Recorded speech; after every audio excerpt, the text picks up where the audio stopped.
رمضان میں توبہ کے دروازے کھلے ہوئے ہیں، کوئی دروازہ نہیں ہے جو بند ہے. اللہ کہتا ہے تو جس دروازے سے مجھ سے مانگے گا میں تجھے عطا کروں گا. اللہ. اور نوجوانوں کو بالخصوص یہ کہ جہاں دنیا کی لذات میں آج کا نوجوان گم ہوتا جا رہا ہے، اس کی آنکھیں گناہ کر رہی ہیں، اس کے کان گناہ کر رہے ہیں، اس کی زبان گناہ کر رہی ہے. اسے چاہیے کہ اگر یہ موقع عطا ہوا ہے اور زندگی کا ایک اور موقع اللہ رب العزت نے انہیں عطا کیا ہے، وہ اللہ کی بارگاہ میں توبہ کریں سچے دل سے، تاکہ اللہ ان کی توبہ کو قبول فرمائے اور انہیں ایک نئے راستے پر گامزن کرے جو گناہگار ہیں. وہ راستہ وہ جو ہدایت کا ہے. اور یا وجیہتی الحمدللہ رب العالمین والعاقبۃ للمتقین والصلاۃ والسلام علی سید الانبیاء والمرسلین وعلی آلہ واصحابہ اجمعین. الصلاۃ والسلام علیک یا سیدی یا رسول اللہ وعلی آلک واصحابک یا حبیب اللہ. جہاں جہاں تک بہار سلطانیہ کا یہ پروگرام دیکھا جا رہا ہے، سنا جا رہا ہے، تمام چاہنے والوں کو، تمام محبت کرنے والوں کو بہار سلطانیہ کے پلیٹ فارم میں اشتیاق سلطانی کی طرف سے محبت کے ساتھ السلام علیکم ورحمۃ اللہ وبرکاتہ. سامعین و ناظرین، رمضان مبارک کی بابرکت ساعتوں اور رحمتوں میں ہم آپ کو خوش آمدید کہتے ہیں. آج کا موضوع انتہائی اہم ہے. توبہ کے حوالے سے گفتگو ہوگی. توبہ کی شرائط کیا ہے، توبہ کی فضیلت قرآن و حدیث کی روشنی میں، اور توبہ کیوں ضروری ہے، ان تمام باتوں پر گفتگو ہوگی. ہمارے پروگرام میں تشریف لائے ممتاز عالم دین، عظیم مذہبی اسکالر حضرت علامہ مولانا حافظ محمد توصیف صاحب، دل کی اتھا گہرائیوں سے جناب کو خوش آمدید کہتے ہیں. علامہ توصیف صاحب، آج کا جو ہمارا موضوع ہے وہ توبہ کے حوالہ سے ہے. ہمارے جتنے بھی ناظرین و سامعین ہمارا یہ پروگرام دیکھ رہے ہیں، سب سے پہلے یہ جاننا ضروری ہوگا ہم سب کے لیے کہ توبہ کا معنی کیا ہے. اس پر آپ روشنی ڈالیں. الحمدللہ رب العالمین والصلاۃ والسلام علی سید الانبیاء والمرسلین وعلی آلہ واصحابہ اجمعین. اما بعد فاعوذ باللہ من الشیطان الرجیم. بسم اللہ الرحمن الرحیم. نہایت ہی مشکور ہوں جناب حضرت علامہ حافظ محمد اشتیاق صاحب آپ کا کہ آپ نے اس عاجز انسان کو اپنے اس پروگرام میں مدعو کیا اور انتہائی اہم ٹاپک کے اوپر گفتگو کرنے کا موقع عطا فرمایا. مکرم و معظم ناظرین ذی احتشام، آج کے اس پرفتن دور میں ارتکاب گناہ بے حد آسان اور نیکی کرنا بے حد مشکل ہو چکا ہے. بے شک ایسا ہی ہے. اور نفس اور شیطان جو ہے وہ ہاتھ دھو کر انسان کے پیچھے ہو. جی. گناہوں سے بچنا بے حد دشوار ہے. بالکل ایسا ہی ہے.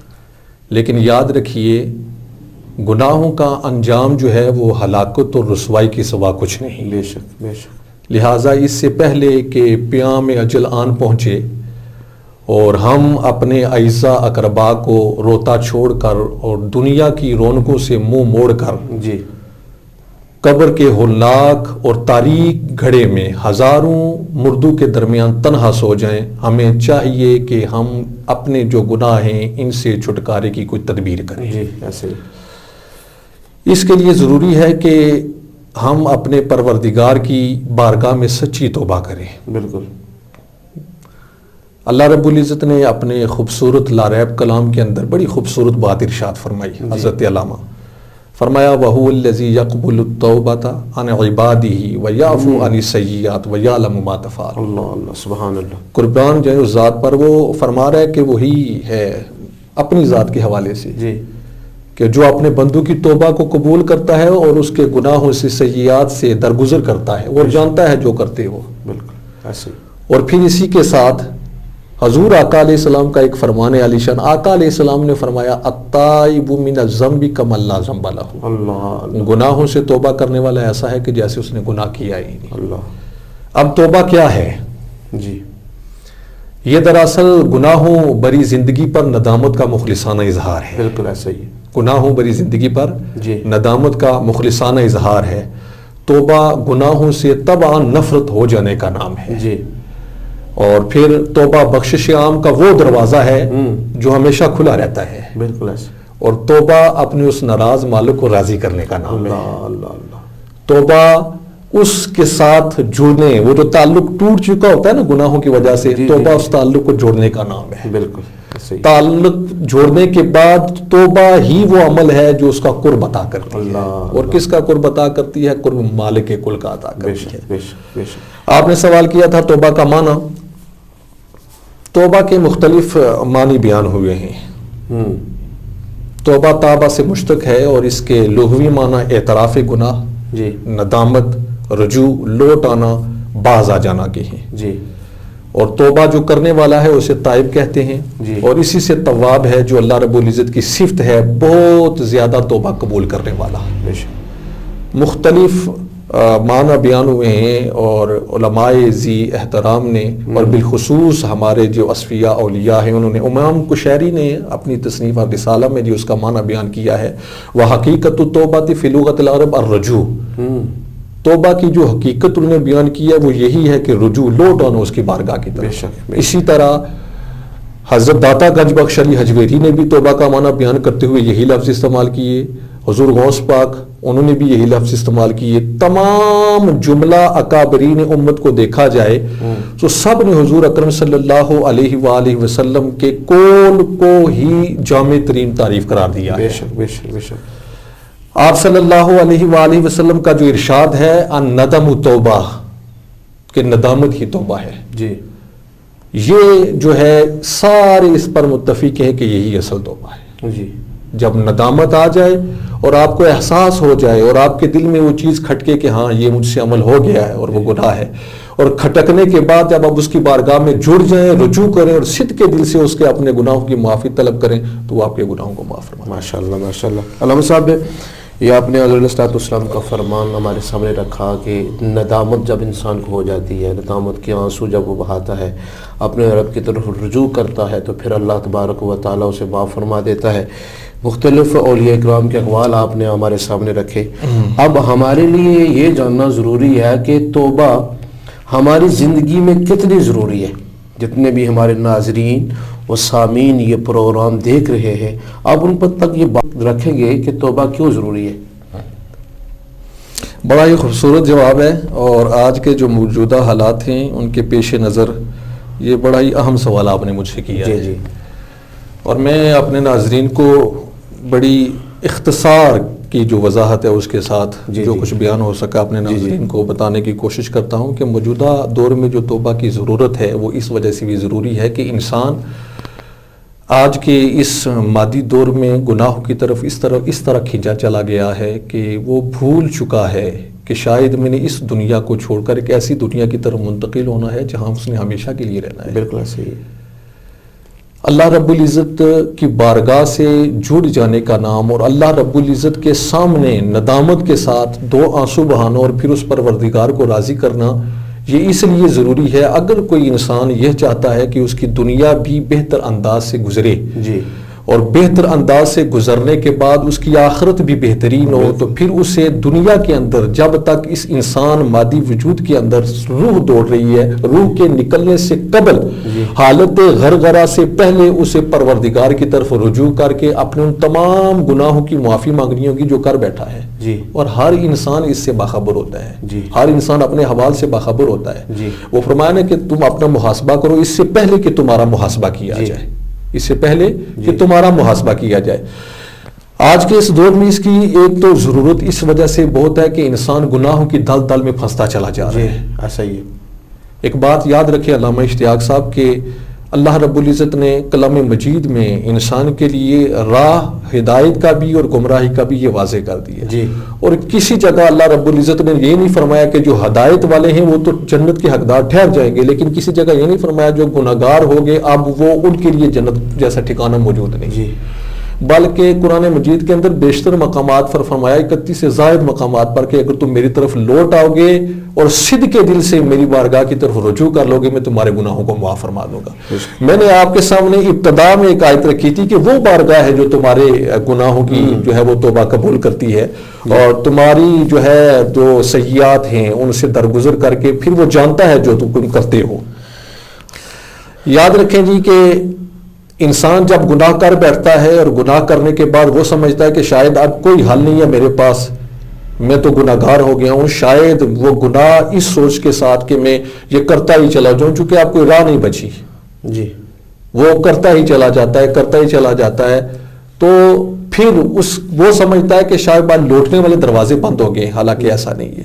اگر وہ اللہ کی بارگاہ میں لوٹے گا اور لوٹنے کے بعد صدق کے دل سے اس بارگاہ میں توبہ کرے گا تو اللہ اس کی ضرور توبہ قبول فرمائے. بالکل ایسے ہی، یعنی کہ اللہ کی رحمتوں سے نا امید نہیں نا امید نہیں ہونا چاہیے. جی توبہ کی جو فضیلت ہے اس پر آپ جو ہے نا وہ روشنی ڈالیں گے کہ قرآن و حدیث کی روشنی میں اور اس کی فضیلت کس انداز سے بیان ہوئی. حضرت علامہ آپ نے جو سوال کیا وہ انتہائی اہم ہے کہ توبہ کی فضیلت قرآن و حدیث کی روشنی میں. اللہ رب العزت نے کلام مجید کے اندر بیشتر مقامات پر اس بات کی وضاحت فرمائی ہے کہ اے انسان اگر تجھ سے گناہ سرزد ہوتے ہیں تو تو میری بارگاہ کی طرف رجوع کر. جی جب تو میری بارگاہ کی طرف رجوع کرے گا تو میں تجھے خالی نہیں لوٹاؤں گا. خود رجوع سے مراد توبہ ہی ہے. جب تو میری بارگاہ کی طرف رجوع کرے گا تو میں تجھے خالی نہیں لٹاؤں گا. کروں گا کیا؟ یا رب تو خالی نہیں لٹائے گا تو پھر کیا کرے گا؟ پروردگار کہتا ہے تو صدق کے دل سے جب مجھ سے مانگے گا میں تیرے سابقہ گناہوں کی بخشش کروں گا.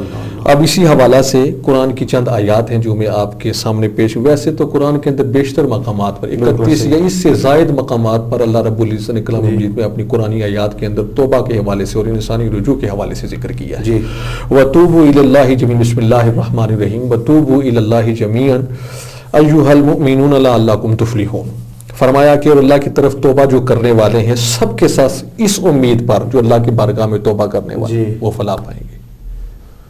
اور دوسری جگہ ارشاد فرمایا ان اللہ یحب التوابین ویحب المتطہرین. فرمایا کہ اللہ پسند کرتا ہے ان لوگوں کن لوگوں کو پسند کرتا ہے کن لوگوں سے محبت کرتا ہے وہ جو توبہ کرنے والے اور پاک صاف رہنے والے. اور پھر فرمایا کہ یا ایھا الذین آمنوا توبوا الی اللہ توبۃ نصوح. اے ایمان والو ایسی توبہ کرنا جو پکی سچی ہو اس سے پھر پھرنا نا. اگر بندہ سودا کر لے اور سودا محبوب کے ساتھ ہو تو پھر تو وہ پھرتا نہیں ہے جو محبت کرنے والا ہے. اور پھر اتنی بڑی بخشش فلاح و کامرانی کے لیے کہ جب تو میری بارگاہ میں رجوع کرے گا میں تیرے گناہوں کو بخش دوں گا. اس طرح بیشتر مقامات پر ہیں فمن تاب من بعد ظلمہ کہ جو توبہ کرے اس کے بعد کہ جب اس نے اپنے اوپر ظلم کر لیا واصلح فإن اللہ یتوب علیہ اور اب اصلاح کرے بے شک اللہ اس کی توبہ کو قبول کرے گا. بے شک. اسی طرح بے شمار مقامات پر اللہ رب العزت نے ارشاد فرمایا. اب قرآنی آیات بے شمار ہیں میں اختصار کے ساتھ چند آیات آپ کے سامنے رکھی ہیں. اور پھر اللہ رب العزت نے الا من تاب ایک جگہ ارشاد فرمایا الا من تاب آمن وعمل صالحا فاولئک يدخلون الجنة لا یظلمون شیئا. اس طرح بے شمار آیات ہیں. اور سب سے جو محبت اور خوبصورتی جس کے اندر ہے میں سمجھتا ہوں کہ اللہ رب العزت نے جو آیت فرمائی ان اللہ یحب التوابین ویحب المتطہرین. اللہ محبت کرتا ہے ان کو جو کیا کرنے والے ہیں جو توبہ کرنے والے ہیں. اب حضور سرور کونین صلی اللہ علیہ وآلہ وسلم کی جو ذات ہے آقا علیہ السلام کے ارشادات ہیں یہ تو قرآن کی آیات اختصار کے ساتھ. اب اگر اس پر تفصیل کے ساتھ بیان کیا جائے تو بیشتر مقامات پر آیات 31 یا اس سے زائد مقامات پر ہیں جو اللہ رب العزت کے فرامین توبہ کے حوالے سے میں نے چند ایک آپ کے سامنے رکھی. اب حضور سرور کونین صلی اللہ علیہ وآلہ وسلم کی زبان مبارک سے جو فرامین ہیں آقا علیہ السلام کی وہ سنہری حروف جو آقا علیہ السلام کی پیاری زبان سے لکھے. آقا علیہ السلام نے فرمایا التائب من الذنب کمن لا ذنب لہ. گناہوں سے توبہ کرنے والا ایسا ہے کہ اس نے گناہ کیا ہی نہیں. اس سے اور بڑی. اور پھر حضور سرور کونین صلی اللہ علیہ وآلہ وسلم کا ارشاد گرامی ہے کہ صحیح مسلم کے اندر اس کو بیان کیا کتاب التوبہ میں. اور آقا علیہ السلام نے ارشاد فرمایا کہ ایک شخص صحرا میں نکلا. اس کا خلاصہ بیان کرنے لگا. آقا علیہ السلام نے فرمایا ایک شخص جو ہے وہ صحرا میں، اس کے پاس ایک سواری تھی اور اسی سواری کے اوپر اس کے پاس وہ ساز و سامان تھا جس سے اس نے کھانا پینا تھا. وہ کسی جگہ آرام کے لیے ٹھہرا تو اس کی سواری گم ہو گئی. جب وہ بیدار ہوا تو دیکھا تو اس کی سواری کو اپنی جگہ پر نہ پایا. اب وہ اسے تلاش کے لیے نکلا. تلاش کے نکلنے کے بعد کچھ دیر بعد پھر وہ رک گیا کہ اب نہیں مل رہی تو چلو پھر آرام کر لیتے. پھر اس کو نیند آئی اور کچھ دیر کے لیے سو گیا. جب سونے کے بعد بیدار ہوا تو اس کی سواری اس کے پاس بندھی ہوئی تھی. آقا علیہ السلام نے فرمایا جب وہ شخص اس سواری کو دیکھ کر خوش ہوتا ہے اس سے زیادہ پروردگار کی ذات خوش ہوتی ہے جو انسان توبہ کرتا ہے. اللہ اکبر. جو انسان توبہ کرتا ہے. اور حضرت سیدنا انس بن مالک روایت فرماتے ہیں، انس رضی اللہ تعالیٰ کہتے ہیں کہ رسول صلی اللہ علیہ وسلم نے فرمایا سارے انسان خطا کار ہیں. ان خطا کاروں میں سب سے بہتر وہ ہے جو توبہ کرنے والا ہے. ہر انسان خطا کار ہے، اس سے گناہ سرزد ہوتے ہیں. آقا علیہ السلام نے جس کی طرف ارشاد فرمایا کہ خطا کاروں میں سب سے بہتر کون ہے، وہ ہے جو توبہ کرنے والا ہے. اس سے پتہ چلا کہ توبہ اللہ کو بڑی محبوب ہے. بے شک. اور آقا علیہ السلام نے ارشاد فرمایا تھا لوگوں استغفار کیو کرو اس کی بارگاہ میں روزانہ 100 مرتبہ 70 مرتبہ اللہ کی بارگاہ میں استغفار کرتا ہوں. اللہ تاجدار کائنات اولو العزم ہیں. حضور سرور کونین صلی اللہ علیہ وآلہ وسلم کی ذات معصوم عن الخطا ہے. آقا علیہ السلام ہر گناہ سے پاک ہیں. بالکل. اس پر قرآن شاہد ہے، اس پر آقا علیہ السلام کی ذات کے حوالہ سے کہ ہر گناہ سے پاک ہیں حضور سرور. ان سے تو سوچ بھی نہیں سکتا کوئی انسان کے گناہ. لیکن حضور آقا علیہ السلام ترغیباً فرمایا کہ لوگوں میں اللہ کی بارگاہ میں روزانہ اتنی مرتبہ توبہ کرتا ہوں، تم بھی اس کی بارگاہ کی طرف رجوع کرو اور تم بھی اس کی بارگاہ کی طرف لوٹو اور اس سے استغفار توبہ کرو تاکہ وہ تمہارے گناہوں کو معاف فرمائے. مصیب صاحب آپ نے قرآن کی روشنی میں یہ فرمایا کہ اللہ ان لوگوں سے محبت کرتا ہے جو توبہ کرنے والے ہیں، اور پھر حدیث میں حضور علیہ الصلوۃ والسلام نے فرمایا کہ تمام لوگ خطا کار ہیں، خطا کاروں میں سب سے اچھا وہ ہے جو توبہ کرتا ہے. اب توبہ کی شرائط کیا ہے اس پر آپ روشنی ڈالیں گے، اور پھر یہ ہمارے نوجوانوں کو، ہمارے بزرگوں کو، ہماری خواتین کو آپ کیا پیغام دیں گے اس پروگرام کی وساطت سے کہ وہ کس انداز سے توبہ کریں؟ حضرت علامہ جو توبہ کی شرائط ہیں وہ مختلف بیان ہوئی ہیں. میں چند ایک آپ کے سامنے، اور 3 جو ہیں میں سمجھتا ہوں کہ اگر انہی پر عمل ہو جائے اور انسان انہی کو سامنے رکھ کر صدق کے دل سے توبہ کرے تو اس کے جو ہے وہ ماضی کے گناہ بخش دیے جاتے ہیں. سب سے پہلی جو ہے وہ کیے ہوئے گناہوں پر نادم شرمندہ ہونا. اگر آپ کے ماضی کے جو گناہ ہیں ان پر آپ کو شرمندگی نہیں اور ایک رسمن بیٹھ کر اس کو راضی کرنے کی کوشش کریں تو رسمن وہ راضی نہیں ہوگا. جب تک آپ کا دل سابقہ گناہوں پر نادم ہو کر اس کی بارگاہ کی طرف رجوع نہیں کرے گا اس وقت تک، یہ پہلی شرط میں آپ کے سامنے بیان کر رہا ہوں، وہ آپ کی توبہ جو ہے اس کی بارگاہ میں قبول نہیں ہوگی. بالکل صحیح. گناہوں پر ندامت اور شرمندگی ہی توبہ ہے. رجوع اس کی طرف اسی وقت ہوگا جب ماضی کے گناہ آپ کے سامنے ہوں گے اور آپ اس پر جو ہے وہ شرمندہ ہوں گے کہ ہاں مجھ سے یہ گناہ سرزد ہوئے. اور وہ شرمندگی جب آپ سامنے رکھ کے اللہ کی بارگاہ میں رجوع کریں گے، اور فرمایا کہ اگر تمہاری آنکھوں سے آنسو خشک ہو چکے ہیں، دنیا کی لذات میں تم اس قدر گم ہو گئے ہو اور دنیا کی لذتوں میں اس قدر رہ کے تمہارا دل سخت اور تمہاری آنکھیں آنسو بہانا کم کر گئی ہیں، تو اتنا مہربان ہے تمہارا پروردگار، اگر تم اس کے سامنے رونے والی شکل ہی بنا لو نا تو اپنے گناہوں پر نادم ہو کر اسے معافی مانگو تب بھی تمہاری توبہ کو قبول فرمائے. اب جو دوسری ہے وہ آئندہ نہ کرنے کا پختہ ارادہ. دوسری جو ہے وہ آئندہ نہ کرنے کا پختہ ارادہ. اب ایک شخص توبہ کے لیے بیٹھا، اس نے ماضی کے جو اس کے گناہ تھے، ہر انسان کو پتا ہے کہ میرے گناہ کیا ہیں، اس سے جو گناہ ہوئے تھے ان کو سامنے رکھ کر اللہ کی بارگاہ میں توبہ کی، اور توبہ کرنے کے بعد اس نے یہ عہد کیا کہ آئندہ میں یہ گناہ نہیں کروں گا یا مجھ سے یہ گناہ سرزد نہیں ہوں گے، پلٹ کر پھر انہی گناہوں کی طرف جا رہا ہے تو یہ سمجھ لیں اس نے توبہ نہیں کی. ان گناہوں کی طرف آئندہ نہ کرنے کا پختہ ارادہ کرنا. پختہ ارادہ اس کو کہتے ہیں. یہ ایک ایسی مہر ہے کہ پھر وہ ٹوٹنے نہ پائے. اور تیسرا جو ہے وہ سچے دل سے اللہ سے معافی مانگنا. اس دل کے اندر اگر سچائی نہیں ہے، یہ اس سے ملا نہیں ہے، وہ جو تار اس کی ہے اس تار سے یہ تار جڑی نہیں ہے، یہ اس کی طرف لپکا نہیں ہے، اسے پانے کی چاہ نہیں ہے اس کے اندر. یہ نہیں چاہتا کہ مجھے اس کا قرب حاصل ہو، یہ نہیں چاہتا کہ مجھے اس کی وہ تڑپ، وہ محبت، وہ لذت، وہ چاشنی مجھے اس کی ملے. دل کے اندر اگر اخلاص، سچائی نہیں ہے تو اس وقت تک بھی وہ توبہ قابل قبول نہیں. اللہ اکبر. ہم اگر کسی کے سامنے جاتے ہیں تو دنیا کے کسی بڑے شخص کے سامنے جاتے ہیں تو یہ خیال کرتے ہیں کہ اگر حقیقت اس کے سامنے رکھ دے تو شاید ہمارا بھلا ہو جائے. یہ ایک دنیا کا شخص ہے. تو جو کائنات کا مالک ہے، جو کہتا ہے ان اللہ لا یخفی علیہ شیء فی الارض ولا فی السماء، اس سے کوئی چیز پوشیدہ نہیں ہے جو زمینوں اور آسمانوں میں ہے. جی جی. یعلم ما بین ایدیہم وما خلفہم، میں جانتا ہوں کہ تیرے آگے اور پیچھے ہے. تو وہ ہر چیز کا جاننے والا، جب ہم اس کے سامنے جائیں تو پھر ہماری آنکھوں میں آنسو ہونے چاہیے، جی. دل کی دھڑکن تیز ہونی چاہیے اور تڑپ ہونی چاہیے کہ پروردگار جو گناہگار آ گیا ہے تیری بارگاہ میں، اس نے بڑے گناہ کیے ہیں. جی. اب یہ گناہوں سے لت پت زندگی لے کر آ گیا ہے اور آج رو کر تجھ سے اپنے گناہوں کی معافی طلب کرتا ہے. مجھے یقین ہے جو کچھ تو نے اپنے فرمانوں میں اور میں نے جو کچھ مصطفیٰ کی زبان سے سنا تھا، مجھے یقین ہے کہ تم میری توبہ کو قبول فرمائے گا. تو جب یہ کیفیات اللہ کی بارگاہ میں انسان لے کر جائے گا اس وقت اس کی توبہ ضرور قبول ہوگی. بے شک ہے، صحیح ہے. رمضان مبارک کی بابرکت جو ساتھ ہے ہمیں نصیب ہوئی ہیں، ان ساتوں میں نوجوان لوگوں کو جتنے بھی یہ پروگرام دیکھ رہے ہیں آپ آخری پیغاموں کو دے دیں. نوجوانوں کے لیے بالخصوص میرا آخری پیغام یہ ہوگا کہ حضور سرور کونین صلی اللہ علیہ وآلہ وسلم کا ایک فرمان ہے. آقا علیہ السلام نے ارشاد فرمایا میں اللہ کا دوست ہوں، حبیب ہوں، انا حبیب اللہ، میں اللہ کا دوست ہوں. جی. اور آقا علیہ السلام نے فرمایا جو جوانی میں توبہ کرے وہ بھی اللہ کا دوست ہے. اللہ اللہ اللہ. یہ زندگی ختم ہونے والی ہے. جی.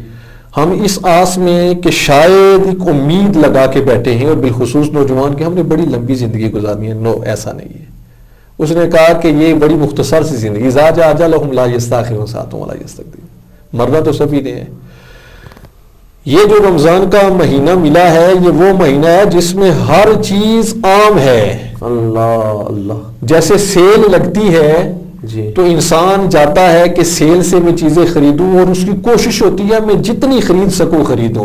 اللہ. رمضان بھی نیکیوں میں سیل لگی ہوئی ہے. اللہ. رمضان میں توبہ کے دروازے کھلے ہوئے ہیں، کوئی دروازہ نہیں ہے جو بند ہے. اللہ کہتا ہے تو جس دروازے سے مجھ سے مانگے گا میں تجھے عطا کروں گا. اللہ. اور نوجوانوں کو بالخصوص یہ کہ جہاں دنیا کی لذات میں آج کا نوجوان گم ہوتا جا رہا ہے، اس کی آنکھیں گناہ کر رہی ہیں، اس کے کان گناہ کر رہے ہیں، اس کی زبان گناہ کر رہی ہے. اسے چاہیے کہ اگر یہ موقع عطا ہوا ہے اور زندگی کا ایک اور موقع اللہ رب العزت نے انہیں عطا کیا ہے، وہ اللہ کی بارگاہ میں توبہ کریں سچے دل سے تاکہ اللہ ان کی توبہ کو قبول فرمائے اور انہیں ایک نئے راستے پر گامزن کرے جو گناہگار ہیں. وہ راستہ وہ جو ہدایت کا ہے. اور پھر یہ ایک آخری بڑا خوبصورت اسی رمضان کے آخری عشرے میں ایک ایسی رات ہے جس میں وہ جاگ کر اللہ کے حضور اپنے گناہوں کی معافی طلب کرے. تو اس رات تو اللہ پکار رہا ہوتا ہے کوئی ایسا جو مجھ سے اپنے گناہوں کی معافی مانگے، میں اس کے گناہ معاف فرما دوں. تو یہ میرا ان کے لیے بہترین میسج ہے. اور جہاں عبادات، نمازیں، دیگر ذکر و اذکار کرتے ہیں یہ صرف رمضان کی حد تک نہیں ہے نوجوانوں، صرف رمضان کی حد تک نہیں بلکہ رمضان کے بعد بھی اپنی زندگی کو اسی راہ پر استعمال کرو جس راہ کی تمہیں اللہ اور اللہ کے محبوب محمد مصطفیٰ نے ترغیب کی ہے کہ یہ زندگی گزارو گے تمہارا آخرت کا ٹھکانہ بڑا بہتر ہوگا. اور اگر دنیا کی لذات میں گم رہو گے تو شاید ہمیں وہ محرومی ہو جائے اور بروز محشر تاجدار کائنات ہمیں کہے کہ تمہیں تو بڑے موقع دیے گئے تھے، یہ موقع تم نے گنوا کر پھر اے کاش والا وہ سین کہ اے کاش مجھے دوبارہ لوٹایا جائے، پھر وہ کاش والی بات ختم ہو جاتی ہے. اس لیے کوشش کریں کہ جتنا آپ کو موقع اور زندگی کے جو لمحے میسر آئے ہیں راتوں کی تاریکی میں جا کر اٹھیں، اس رب کو منا لیں. صبح کے ٹائم اٹھیں، وہ اس وقت اس کی رحمت جوش میں ہوتی ہے جو اس سے مانگے گناہوں کے ساتھ، بھیگی آنکھوں کے ساتھ، کپکپاتے ہاتھوں کے ساتھ، کپکپاتی زبان کے ساتھ اس سے مانگیں، وہ ضرور آپ کے گناہوں کو معاف کر کے آپ جو مانگیں گے وہ آپ کو عطا کرے. سبحان اللہ، سبحان اللہ، ماشاء اللہ. بہت شکریہ جناب علامہ توصیف صاحب، آپ نے ٹائم نکالا اور ہمارے اس پروگرام بہار سلطانیہ کو رونق بخشی ہے. اللہ آپ کو جزائے خیر عطا فرمائے. ناظرین و سامعین، آج کا پروگرام ختم ہوتا ہے. آپ کا میزبان حافظ محمد اشتیاق سلطانی آپ سے اجازت چاہتا ہے. پھر ملیں گے اگلے پروگرام میں. وآخر دعوانا الحمدللہ رب العالمین.